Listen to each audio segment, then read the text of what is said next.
வருது சார். அது உள்ள இருந்து வருது. நானா பண்ணல.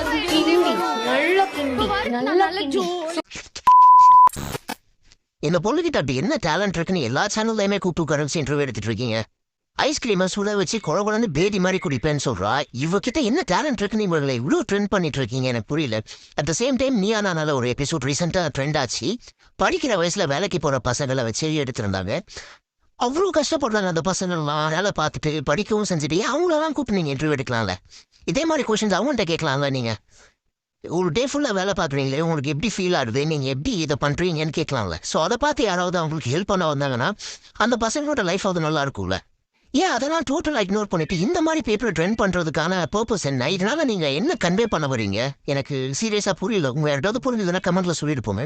அவர் இந்த மாதிரி பீப்புளை தான் நீங்கள் ட்ரெண்ட் பண்ணணும், இவங்கள தான் கூப்பிட்டு ரிவ்யூ பண்ணணும்னு நினைச்சீங்க. நான் ஸ்ட்ரெயிட்டாக கீழ்பாக்கம் ஹாஸ்பிட்டல் போகலாம். இந்த மாதிரி கேஸ் நிறையா இருக்கும்.